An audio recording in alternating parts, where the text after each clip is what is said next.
AP ప్రభుత్వం కీలక నిర్ణయం తీసుకుంది. రాష్ట్ర వ్యాప్తంగా ఈ నెలాఖరు నుంచి సమగ్ర కుటుంబ సర్వే చేయాలని నిర్ణయించింది. ప్రతి కుటుంబ వివరాలను ప్రభుత్వం సేకరించనుంది. ప్రత్యేక మొబైల్ యాప్ ద్వారా సమగ్ర సర్వే నిర్వహించనున్నారు. సంక్షేమ పథకాలు, ప్రభుత్వం అందించే ప్రయోజనాల అమలు కోసం సర్వే నిర్వహించనున్నట్లు సర్కార్ వెల్లడించింది. ఏపీ ప్రభుత్వం కీలక నిర్ణయం తీసుకుంది. రాష్ట్ర వ్యాప్తంగా ఈ నెలాఖరు నుంచి సమగ్ర కుటుంబ సర్వే చేయాలని నిర్ణయించింది. ప్రతి కుటుంబం వివరాలను ప్రభుత్వం సేకరించనుంది. ప్రత్యేక మొబైల్ యాప్ ద్వారా సమగ్ర సర్వే నిర్వహించనున్నారు. సంక్షేమ పథకాలు, ప్రభుత్వం అందించే ప్రయోజనాలు అమలు కోసం సర్వే నిర్వహించనున్నట్లు సర్కార్ వెల్లడించింది. విజయవాడ చిట్టినగర్ చిట్టి పార్క్ వద్ద బిల్డర్ వెంకట్రావు అక్రమ నిర్మాణం చేపట్టారు. సరైన ప్లాన్ ప్రకారం నిర్మాణం చేసుకోవాలని సూచించిన బిల్డర్ ఏమాత్రం పట్టించుకోవడం లేదని బిల్డింగ్ ఇన్స్పెక్టర్ అన్నారు. ఈ ప్రాంతానికి సంబంధం లేని వ్యక్తి 39వ డివిజన్ టీడీపీ అధ్యక్షులు లక్ష్మణ్ అనే వ్యక్తి రాత్రికి రాత్రే సబ్ ప్లాన్ వేయించారని ఫైర్ అయ్యారు. స్థానికుల ఫిర్యాదుతో అక్రమ నిర్మాణం వద్దకు టౌన్ ప్లానింగ్ అధికారులు అడ్డుకునే ప్రయత్నం చేయడంతో మహిళలను అడ్డంగా పెట్టుకొని తమను దూషించారని అధికారులు వాపోయారు. సరైన ప్లాన్ పెడితే అప్రూవల్ చేస్తామని, కాదని అక్రమంగా నిర్మాణం చేపడితే కూల్చివేస్తామని ఎన్నిసార్లు హెచ్చరికలు జారీ చేసినా బిల్డర్ కానీ టీడీపీ నాయకులు లక్ష్మణ్ మాత్రం పట్టించుకోవడం లేదన్నారు. తమ జోలికి వస్తే శాలరీలు ఆపేస్తామని, అలాగే శాలరీలు లేపేస్తామని వార్నింగ్ ఇచ్చారని టౌన్ ప్లానింగ్ అధికారులు తెలిపారు. అంతేకాకుండా తమ విధులకు ఆటంకం కలిగిస్తూ అక్రమ నిర్మాణం చేపట్టి తమను బెదిరిస్తున్నారని టౌన్ ప్లానింగ్ అధికారులు చెబుతున్నారు.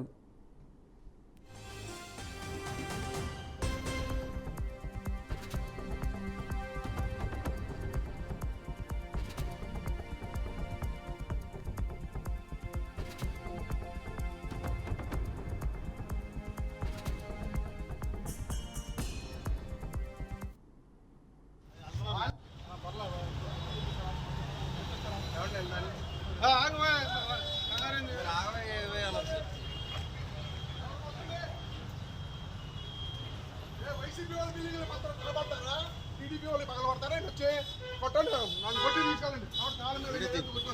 వైసీపీ కార్పొరేట్లు డబ్బులు తెప్పుతారు, మా బిల్డింగ్ వచ్చి పగలబడతారండి. వేసింది 50 గజాలు జనాల కోసం చేసింది, అది డాక్టర్ గారి కోసం చేసేది. వైసీపీ టీడీపీ వాళ్ళు బిల్డింగ్ రాసిస్తున్నారా అండి కార్పొరేటర్, వైసీపీ కార్పొరేటర్ 3 ఫ్లోర్లు 4 ఫ్లోర్లు అవి పగలగొట్టండి, పగలగొట్టండి, వెళ్ళండి, కొట్టండి, కొట్టండి.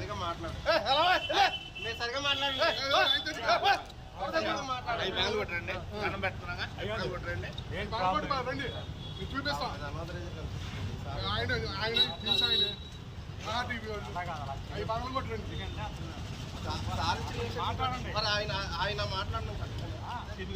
అన్ని పగలు కొట్టుకొచ్చి వైసీపీ వాళ్ళు వేసినవి అన్ని పగలు కొట్టుకొచ్చి చూపిస్తాను నేను. బతులు ఆడుకున్నాం, డబ్బులు ఇమ్మని చెప్పాడు, వాళ్ళకి ఇచ్చాం. అందరికి డబ్బులు ఇచ్చిన తర్వాత వచ్చి పగలు కొడితే వాళ్ళే చెప్పారు డబ్బులు ఇవ్వండి, 11 రోజులకి డబ్బులు ఇవ్వండి, 11 రోజులకి డబ్బులు ఇవ్వండి. అందరికి ఇచ్చాడు, ఇచ్చిన తర్వాత వచ్చి పగలు కొడతాను.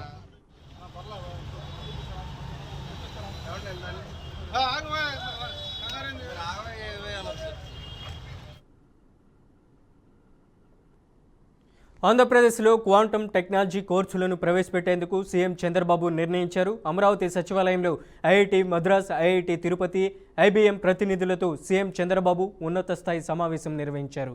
ఈ సమావేశంలో పాఠశాల స్థాయి నుంచే విద్యార్థులకు ఆధునిక టెక్నాలజీపై అవగాహన కల్పించేందుకు దశల వారీగా క్వాంటమ్ కంప్యూటర్ ల్యాబ్ల ఏర్పాటుకు అధికారులను ఆదేశించారు.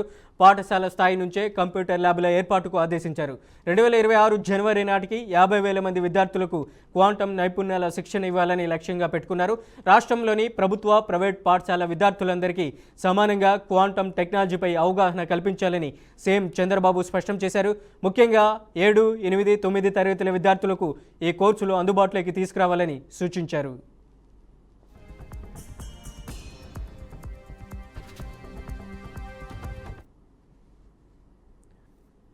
అధికారులు సమన్వయం చేసుకుని పనిచేయడం కీలకమని సీఎం రేవంత్ రెడ్డి అన్నారు. సచివాలయంలోని అన్ని విభాగాల కార్యదర్శులతో సీఎం సమావేశమయ్యారు.